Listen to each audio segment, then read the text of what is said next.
Hello, everyone. Good morning.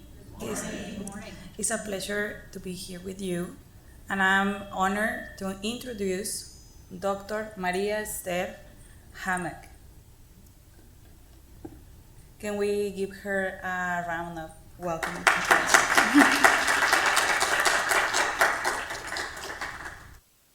Maria received her PhD in United States history with a certified portfolio in African Diaspora Studies and Women and Gender Studies from the University of Texas at Austin in May 21st in 2021. She is a Mexican scholar and a public historian whose work centers and connects through a gender lens the stories of liberation and abolition in North America and the Black diaspora in Mexico as well. She is currently revising her first monograph, Channels of Liberation, Black Freedom Across the United States Mexican Global South, and work that examines and recovers the transnational experience of Black Americans, situated as freedom fighters, who left the United States to claim and secure liberation in Mexican spaces. Since 2019, she has served as an editorial assistant of the Journal of African American History and presently also serves as a representative of AHA 2021 and 24 Graduate and Early Career Committee. Maria is the 2021-2023 McNeil Center postdoctoral fellow at the University of Pennsylvania. Find her also in Twitter as María Esther Hammack. Can we please welcome her? And we are very excited to listen to more about your work.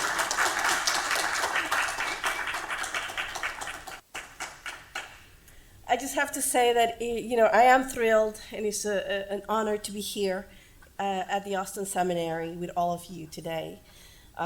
It is wonderful to be in fellowship with all of you, to reclaim stories, to fight for justice, and work towards unity and better futures for all of us. And many thanks to Dashara, to back there, to Reverend Sarah, Usama, and everyone who made it possible for me to be here and just be treated, with everything I could ever ask for. So thank you. So let me see where my clicker is. Perfect. So this talk is anchored in a desire to bridge histories that have for long been disconnected, in hopes that learning these stories will help us conceive solutions to many pressing issues at hand, included, some conversations have happened today, yesterday, and today, the border issues of today, individual and collective stories of migrants, among many other things relevant to all of us today, including anti-Blackness, which I will highlight as well. I'll start with a question for all of you. Have you guys heard of the Underground Railroad? Yes. And you've heard of Harriet Tubman? Yes. Well, wonderful. Today we will learn of freedom, not in Canada or Canadian destinations, but in Mexican ones. And we will also add more names, a few more names, to put right next to the name of Harriet Tubman. Names of women who were freedom fighters, like Tubman. And before I tell you about this map, I'll tell you a little bit, and I'll break down this presentation in 3 parts. I'll start by telling you briefly about the work that I do to offer you an overview of how it is conceived, broadly conceived. Then I will highlight some of the processes of freedom that shaped early Mexico, that empowered Black liberation to Mexico and within the US-Mexico borderlands. I will also share a few stories of Black women who I situate as freedom fighters, and I will tell you why, including one that lived not too far from where we are standing today, just a few miles east of here. So broadly, I study Black liberation in North America, and the goal of the work that I do is to reconsider the histories of freedom fighting, freedom claiming, and importantly, freedom fighting. I revisit the ways in which freedom was produced to recenter the historical actors who engineered that freedom, those who fought for it, those who died for it, those who tried and failed, those who tried and succeeded, time and time again. And so my research seeks to help broaden the geographies and the actors who produce Black liberation in and for North America. And so I wanted to show you this map, and I am not a geographer, but this is what I could conceive with my skills. And it is actually an old map that I utilized that when I was finishing my doctoral work, I needed to find, to see things on a screen, on a map. So I literally started putting dots from A to B and arrows, and that is what you see. But it gives you an overview of the reconsiderations and routes that people enslaved across US spaces endeavored to make it to freedom, or to make it to spaces where they could claim freedom. And it really gives you a better, more of a continental view of those channels of liberation. And so a note on freedom fighters, which is, I will highlight this, is that I situate individuals not as fugitives or runaways or freedom seekers, which is language that you see or you hear out there. I situate them as freedom fighters. And I do this because the language of fugitivity, as I've studied it, is anchored in a system that turned human beings into chattel. This is a system that refused human beings the unalienable rights of freedom and legally declared those who pursued those rights to be runaways, fugitives, absconders, among many other names. And so the purpose to here, to go hand in hand with what Josue was saying earlier, is an attempt to decolonize the language as well. So additionally, the records that I found in Mexico that allow me to do this map, and by the way, also records in the US and Canada for that matter, showcase clearly that people were more than just freedom seekers. They were seeking more than that. They were, and my argument here is that seeking implies attempts or desires to obtain or achieve something. But there is no resolution, it's cyclical. Seeking implies, going back and forth, and there is no resolution. But what I've learned is that Black women, men, and children were always crafting freedom. They were always claiming it, engineering it, if you will. And they always had to fight for it, and often even died for it. And I say, and I stress, very often, they died for it. So this also goes into the knowledge that freedom was never granted or gifted or bestowed upon by other entities, by laws or white abolitionists per se, which is a lot of the times what we are taught. Freedom had to be wrestled, fought for, secured, even in spaces that guaranteed it. Because in the words of professor and historian Erica Dunbar, freedom was always fragile. It was fragile in the US North. It was certainly fragile in Canada.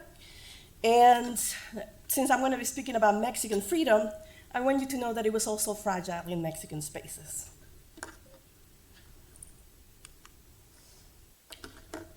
So my work centers a diaspora that I argue began in the early 18th century and went all the way through the 19th.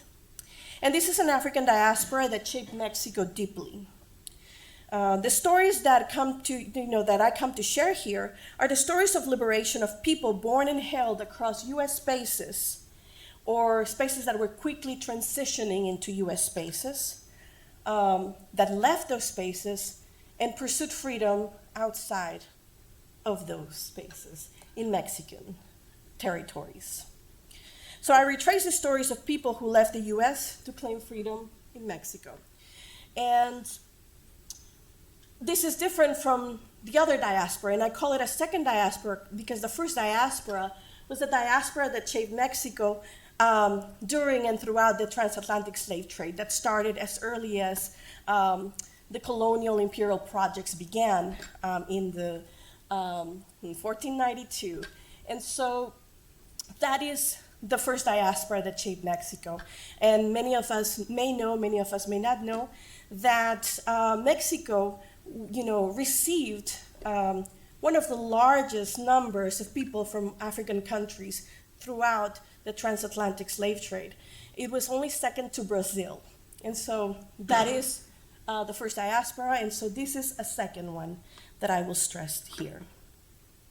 And I wanted to share this visual timeline highlighting important anti-slavery legislation and decrees issued in Mexico. And this is certainly not comprehensive, but I hope it gives you a glimpse of the precedents that propelled the knowledge and ideas about freedom in Mexico. Knowledge and ideas that reached people enslaved all across the United States, or all across those spaces that were quickly transitioning into US spaces, because we know that these borderlands shifted and changed between the 17th century through today. So people knew and understood that in Mexican geographies, freedom could potentially be claimed very early on, as early as the 17th century.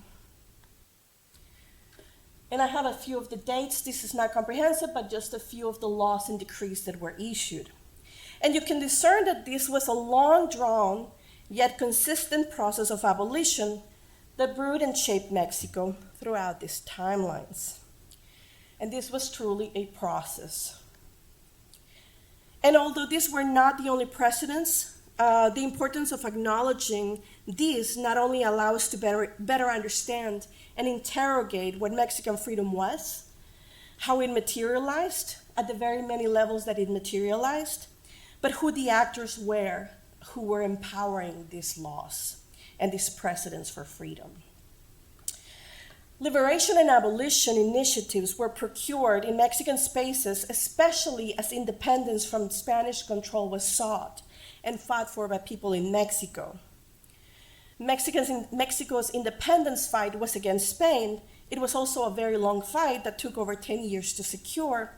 But throughout that process, many of the leaders who came to power in the name of independence were very intentional about the abolition of slavery in Mexico.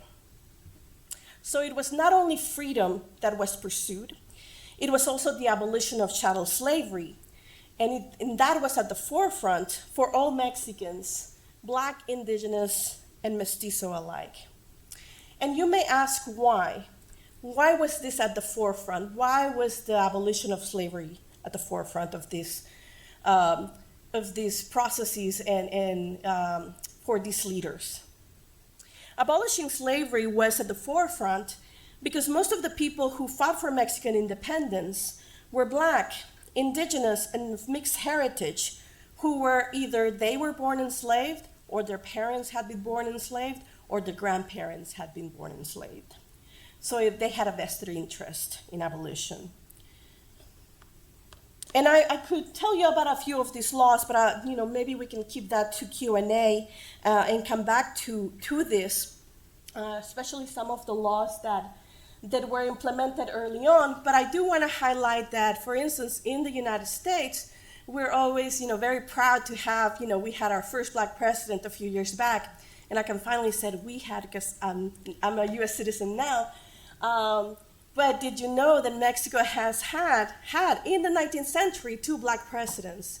The first one was Vicente Guerrero, who was one of the leader who abolished slavery in 1829, and also Juan Alvarez, who was president in 1855. So maybe now you can share that and disseminate that information. So this timeline offers you a visual, like I mentioned, of some of the early precedents that shaped freedom in early Mexico, and these precedents empowered journeys to freedom to Mexico. And it is very important to highlight that Black women, men, and children began pursuing liberation in early Mexican spaces long before these dates in the timelines.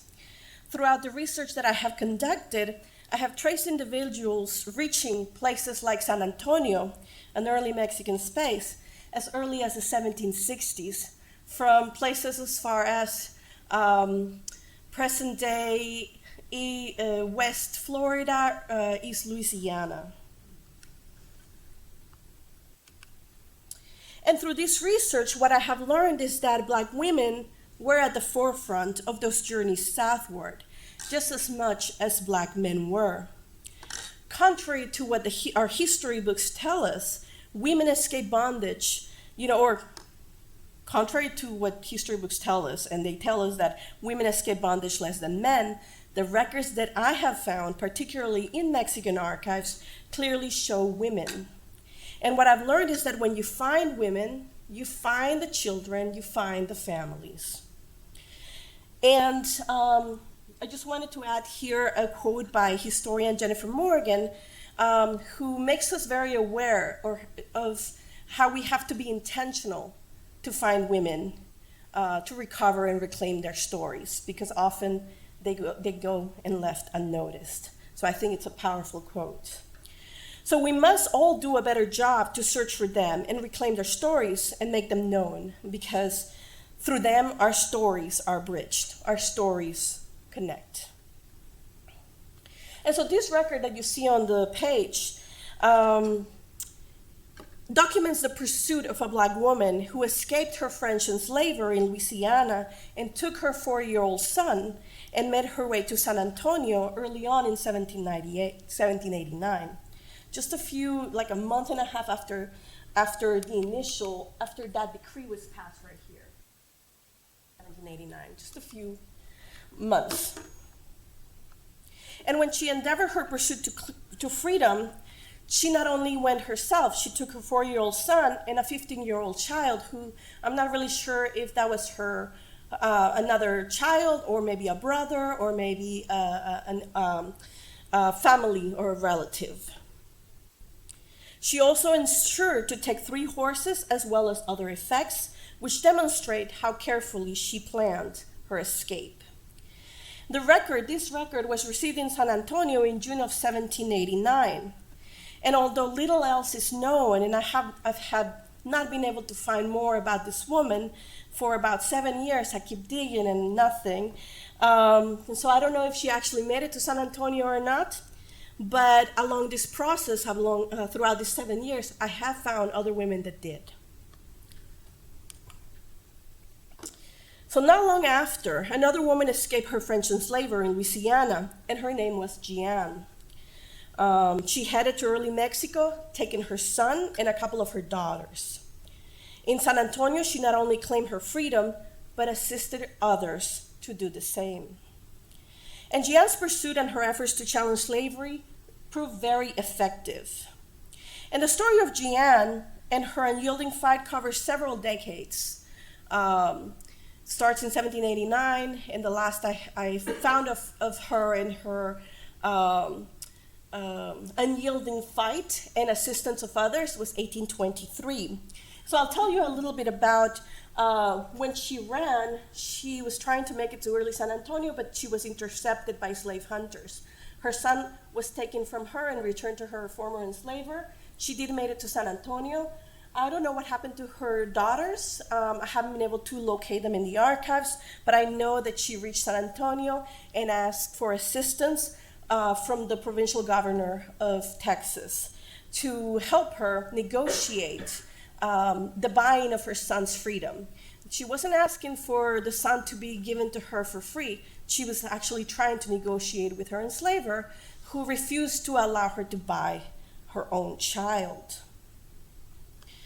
And she kept fighting back and forth. Her enslaver actually allowed her to buy her own child in 1804, but she continued writing letters and sending memos back and forth to that plantation where she was held enslaved, where most of her family was, telling them to come, that she will help them to freedom.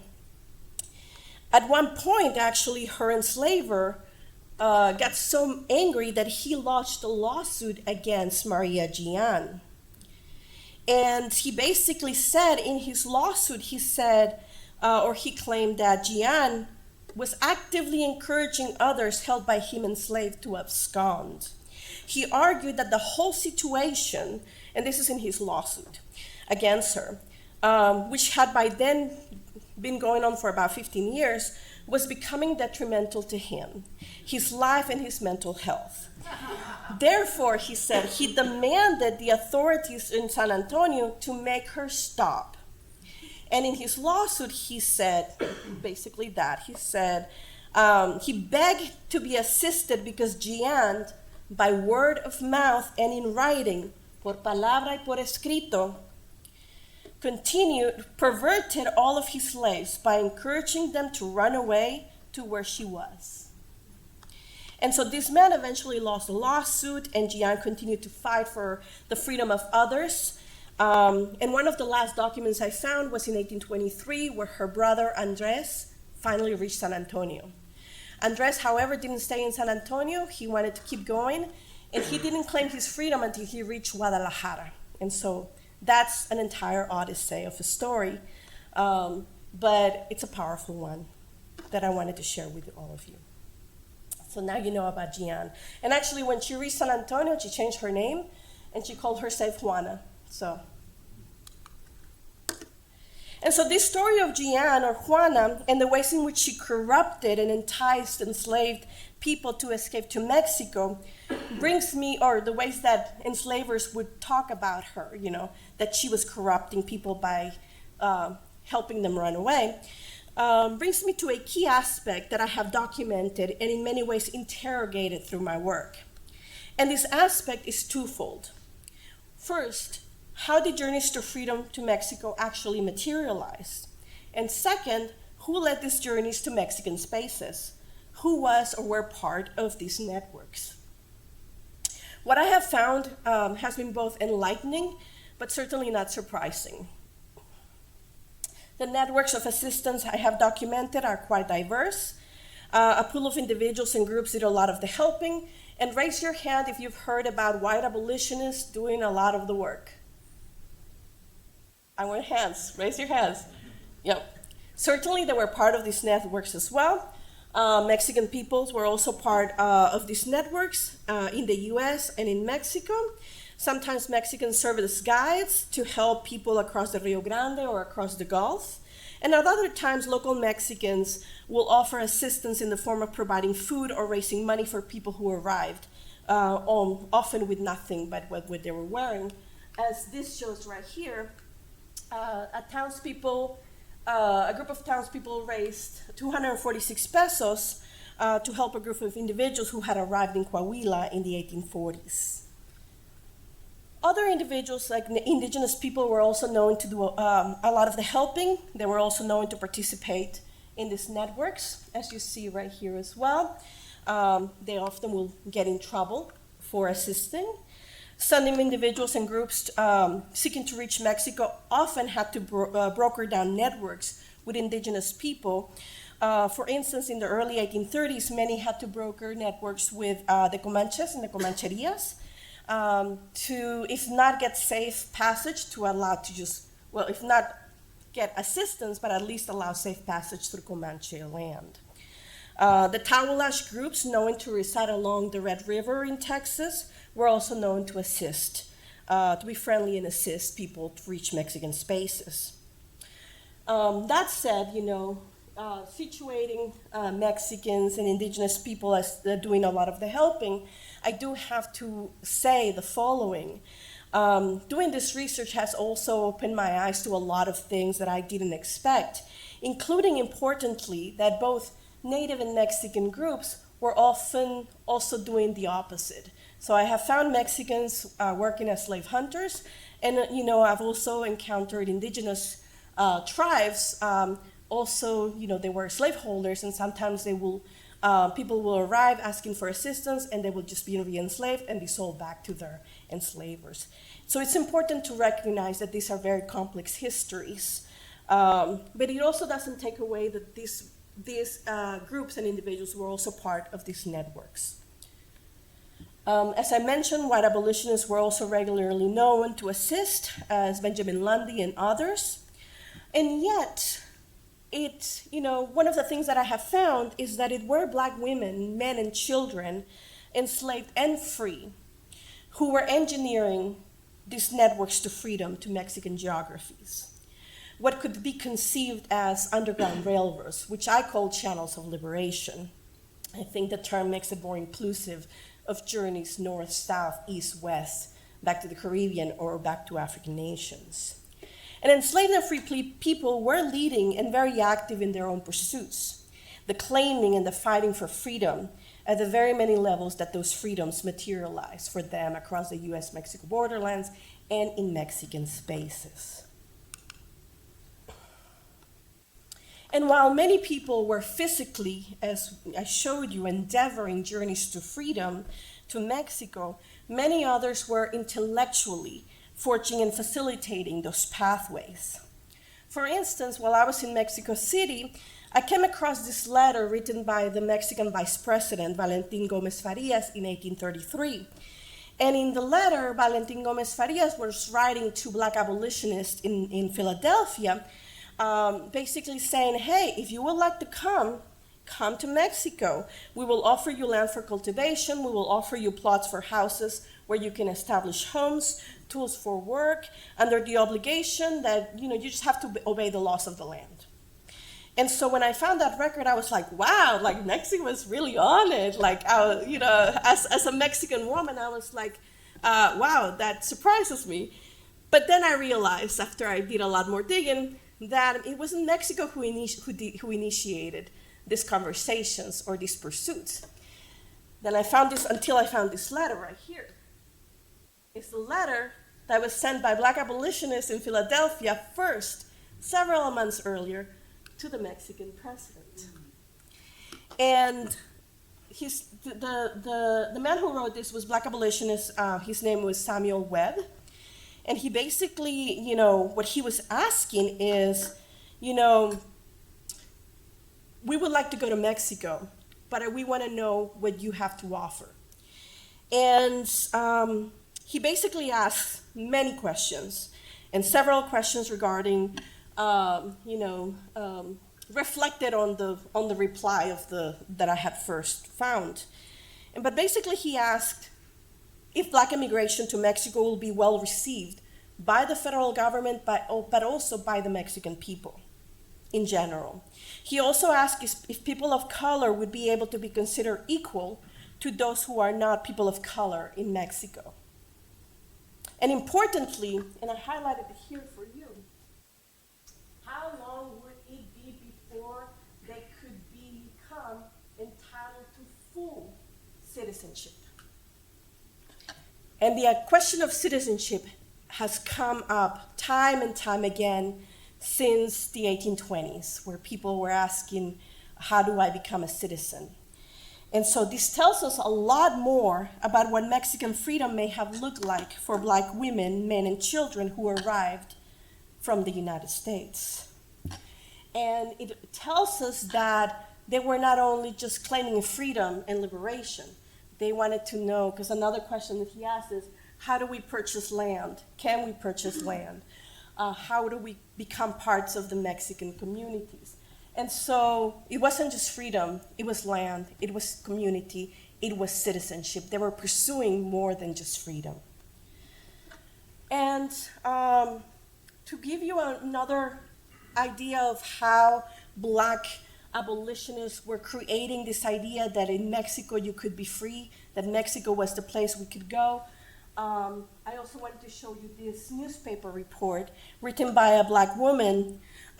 It's submitted to a abolitionist newspaper. And she writes here, where is that country to which we may remove and thus become free and equal? I believe that country to be Mexico. Mexico, she argued, was an independent nation where the prospects for Black people were far better, and I'm quoting her, whereas in this country, the US, we are kept poor, and of course cannot aspire to anything more than what we have always been. And so these records, I hope, demonstrate that freedom in Mexico was undoubtedly, and I stress undoubtedly, shaped by Black Americans themselves and their active and very intentional pursuits, but also by the intellectual work they endeavored to create the idea that in Mexico, you could be free and live free and become part of the country. And so now I want to, as we conclude, because time is of the essence, I wanted to leave you with two stories of two women who I found very powerful and who has taken me several years to reconstruct, but I'm very proud to present at least parts of their stories with you. The first woman is Matilda Hens. Matilda was born enslaved in Louisiana, and at some point in the early 1840s, she decided that it was enough and she left. She escaped her Louisiana enslaver, and I'm not sure exactly how she did it. A lot of these journeys were clandestine, so they wouldn't be leaving records because, one, they didn't want to be found. But she was living free by the mid-1840s. She was living free in Mexico. She had a job, she had a home, she had a daughter, and they were living free. Now, her former enslaver at the time, in 1850, so this was a few years, but in 1850, the Fugitive Slave Law came into effect, right, where enslavers could reclaim anyone who they considered property. So this man hired two slave hunters, a Mexican slave hunter and a Texan slave hunter, to go into Mexico, mind you, to cross illegally into Mexico, to go figure out where Matilda was, because he argued that he couldn't afford to lose her, because to him, she was valuable property. And after several months, these two individuals did locate where she was, crossed the river again, went back to tell him where she was, and in August 20th of 1850, this man crossed again illegally into Mexico with a small posse and went into her home in the middle of the night. Well, he knocked. When she opened the door, he tried to take her. And she started fighting him with everything that she had. So when I utilize the term freedom fighter, I literally mean that she had to fight for her life. And she started beating him and yelling and screaming and calling for help. And some of her neighbors did come to her aid. One of them came with some guns, and together they were able to lodge that former enslaver into the local Mexican jail. And he was in jail for about 10 months until he argued, he got a Mexican attorney, and he argued that his wife was sick and he needed to return to the US or something. But he did end up, he was in jail. The reason why we know about Matilda is because I searched for her. Well, many of us could find the records too, but I found her in several archives. So when you're looking for individuals' experiences, sometimes you find part of them in one archive. This was in Mexico City, in el Archivo de la Secretaría de Relaciones Exteriores. And then in Matamoros, which is another archive, local municipal archive. And in these two records, this is actually the record where she, when she lodged the man into jail, they had to give witness accounts, and so it's a record of that. So that's why we know what happened. That's why we know she was fighting with all she had, because she says it. And for the longest time, I knew that she had a daughter because in the record, one of the slave hunters took the daughter, but the next town, the people in the next town were able to stop that man and then return the daughter to her. But in both Mexican records, the daughter's name was not on. And I was like, why? She was always referred to, I know it was a daughter, she was referred to as a niña or criatura or, like a small child. And so that former enslaver had moved to Cameron County. And you see his name right here, Edward Cheney. One of the interesting things about the census records in South Texas, not all counties have it, but they would have, if enslavers had people that had been fugitives from the state. And so he had Matilda right here, who was 26, and this is in October of 1850. 26. And her daughter was Harriet Ann, and she was also fugitive. So they were still in Mexico. And so Matilda and Harriet never returned to U.S. slavery, and they were able to live their lives in freedom, as far as I've been able to conclude about their stories. And in closing, I wanted to leave you with the story of another woman who has brought my whole project full circle. Sylvia Hector Weber was a woman that I've been looking for many years. And I was able to reconstruct some of her story, figure out what she was doing. She was born and enslaved in Louisiana. She arrived in 1826 to Mexican Texas, along with some enslavers who reached to settle in Mexican Texas. But she kept fighting for her freedom. So 1826, she arrived in Texas. By 1834, she had secured not only her freedom, but the freedom of her 3 children. And she had settled on the outskirts of Austin, which I'm sure you've heard of Weberville. And so she was married to John Weber. And one of the interesting things about the story is that when I started doing this work, there was a lot of things about John Weber. Biographies written, historical markers. There's 2 historical markers in Weberville about John Weber. And do you know how she is listed? His black wife. And so when I started looking for her and doing some of that, I actually was able to find her freedom papers at the Briscoe Center. And and this is a record that allowed me to learn a lot more about her life and her children. I wrote the first biography of her story, and through that, I was able to connect to some of the descendants on the Mexican lineage. Some of her daughters ended up marrying Mexican men, and some of her children married Mexican women. By the 1850s, she was still living here, by the mid-1850s in Weberville.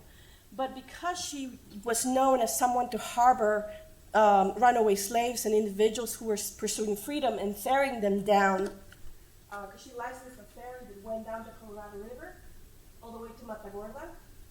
And because of that, she received a lot of threats, and she ended up having to move. Like, the whole family moved to the border, to what is now Hidalgo County right here. And she continued doing the work that she was doing. In freedom, she made it her business to assist others to freedom. And at the outbreak of the Civil War, her family was considered Unionists by the Confederates, and she ended up actually having to leave and move. She moved all the way to Vallehermoso, Tamaulipas. She did return back to the U.S. in the early 1880s. Some of her children remained in Mexico and never returned, and some of the other children did return and grew up in Hidalgo County. And so her story really brought the work that I was trying to do full circle, because when I started doing this work, I was, and I guess I'll tell you the story about how that happened. I was sitting in a class in a history of the Old South in eastern North Carolina. And I was learning about Harriet Tubman and the Underground Railroad that led to Canadian Spaces. And I remember wanting to know how many people went to Mexico, because I really didn't know anything about anything, but I did know that Mexico had abolished slavery roughly 30 years before the US. And so I did ask my professor, how many people went to Mexico, and who was the Harriet Tubmans who led people south? And what he told me is, that's a good question, Maria. If you find out, let me know. And so at first I was doing another project, and but every time I passed by his office, he would ask me, so what have you found? And I was like, I'm gonna have to do this. And then once I started looking, I was like, this is something that needs to be done. And I applied to one grad school to work with one scholar here at UT Austin. And I was like, well, if I don't work with her, I'm not gonna go to grad school. But I ended up getting in, and that's how I was able to come here and do the work that I do. And so finding more about Sylvia really has been very rewarding to me. And so I wanted to leave you with her story And in conclusion, I want to say that these stories are our stories. These bridge our collective pasts, Black, brown, indigenous, and even white. And it's important to reclaim how foundational these are to better understanding freedom, liberation, justice, decolonization, in our collective present. The lessons we can take can help us reconstruct new futures to challenge the issues that are very relevant to all of us today, issues at the border. But also, I think that the stories have the power to help all of us challenge not only the issues at the border, erasure of collective pasts, but can help us challenge anti-Blackness, anti-immigrant sentiments, not only in the US, because I've lived in the US, but also in Canada, because I lived in Canada, I've witnessed that. I've witnessed anti-Blackness there, anti-immigrant sentiment. And being from Mexico, I know all about anti-Blackness and anti-immigrant sentiment in Mexico as well. And so I think these stories can help us better reflect and find solutions. And with that, I close, and thank you so much.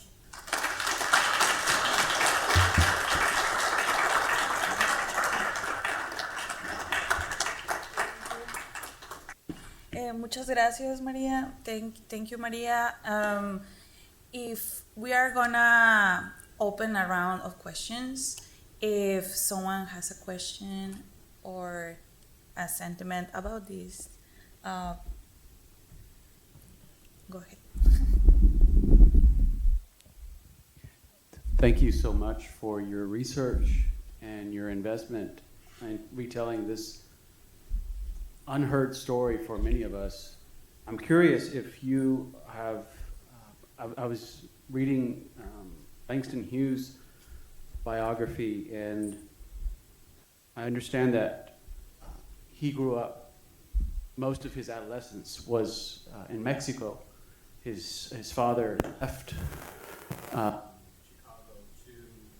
because of the Jim Crow laws, and I'm wondering if that is an extended part of this work of freedom, these networks, that it also extended into the Jim Crow era, where many African Americans were still seeing Mexico as a place for freedom.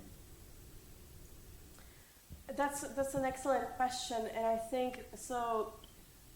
Personally, the work that I do goes through the Reconstruction period, so 1877. But there are work being done by other scholars that do continue that labor.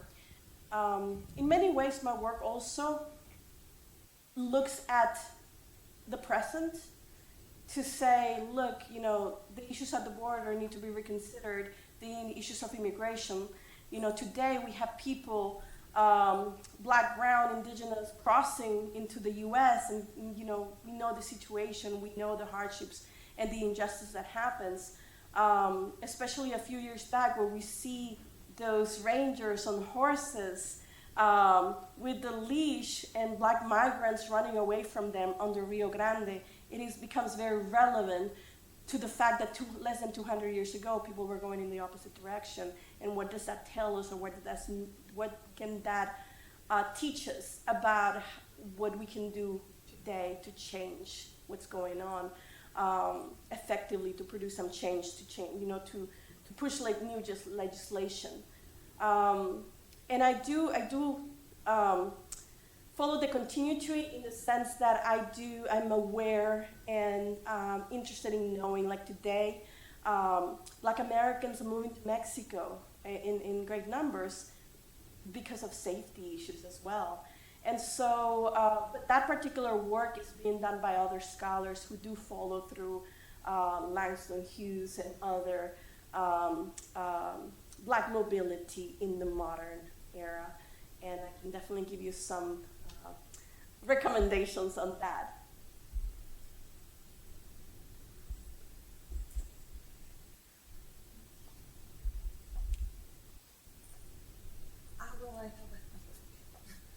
I can use this one. Maria, thank you so much. As Mexican, I can recognize that growing up, there were not Black historical figures, women black women historical figures in our study books. So, and this is like an unknown part of history that and something that has been taken from a lot of generations. So this is very important, I think, to socialize this kind of information. So my question is, how you see what are the hopes for women scholars, for women in the research field to work, to do this kind of labor that you are doing to recover the history of freedom in Mexican U.S. border context? Thank you. Oh, can I have the clicker so I can? Yeah. So I think, in the grand scheme of things, I think we all have a lot of work to do. But I do want to say that in Mexico, like Mexican women are doing a lot of the work already. They are, for instance, when COVID happened, it was black women in Mexico who were fighting for the vaccine to come to their communities. And so I think that the problem is erasure. We grew up in a country, as you said that you grew up in Mexico as well. A lot of the actors, even, the actors who produced these laws, we're never taught that they were black. The erasure of blackness is, very much ingrained. It's not in the history books. We are not taught any of that. I have analyzed some of these laws that I argue may have provoked this erasure, and perhaps initially unintentionally, but then it was perpetuated as a tool for discrimination. And if you look at these laws, 1821 and 1822 were laws that passed for Mexican spaces that were intentionally passed to challenge the casta systems, to erase discrimination. And so you see 1821, all inhabitants without distinction of being Europeans or Africans or Indians are citizens with the freedoms to pursue their lives according to their merits and virtues. And then 1822, no government document is to classify citizens by racial origin, and thus every person living on Mexican territory is there henceforth to be considered without distinction a citizen even on paper. And what these laws did was they were challenging the casta system, was the classification system of people based on their color of their skin. And they maintained this level of stratification at all levels of society. So these were passed as soon as Mexico secured independence in order to abolish those laws. So they were implemented intentionally to challenge anti-blackness, to challenge discrimination. But by the late 19th century, early 20th, and I do believe it was during the Mexican Revolution, the Mexican powers that be decided to adopt the work, especially after the Mexican Revolution, where the Mexican powers that be were trying to figure out, we need to unite the Mexican people, and how do we do that? And they were like, masterminded this, we're gonna create this one patriotic thing. And they based their work on Vasconcelos' work, which was a Mexican thinker, philosopher, that said, we're part of the three roots. We are black, European, indigenous. But if you actually read his book, La Raza Cósmica, it's actually very much erasing the black. It's basically saying, we're the best of all three roots, but because we are deleting or whitening the blackness. And so that's what was adopted for the Mexican nation. And these laws became, instead of being tools for to challenge racialization, they became tools that perpetuated and inflicted more violence upon the communities. And also the erasure, because on government records to this day, nobody is classified by racial origin. Everyone and all the records is Mexican. So it perpetuates that erasure.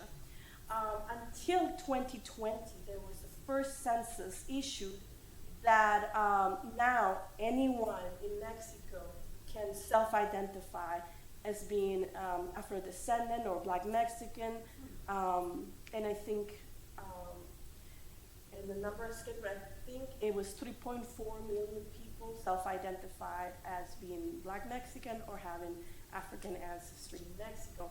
And those are only just the people that chose to self-identify. There's a lot of people that don't even do the census, so the numbers may be greater. But back to your question, because I'm always, going on tangents.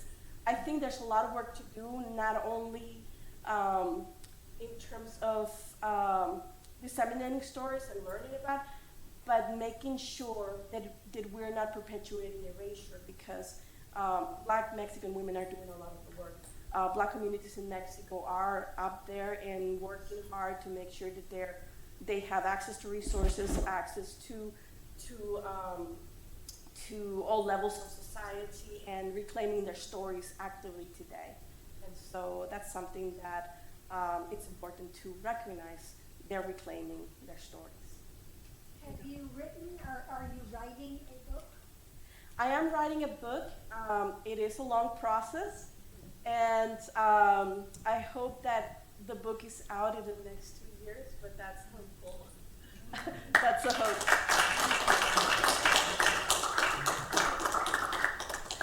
Thank you, Maria. We are gonna be like your professor, probably. We are gonna be checking in about the book.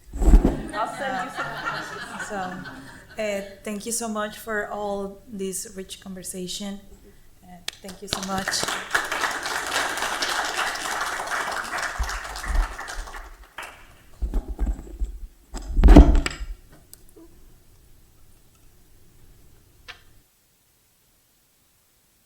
And do you have the flash drive? 'Cause I'm gonna forget. I know I'm gonna forget. Thank you. Thank you so much, Dr. Hammack.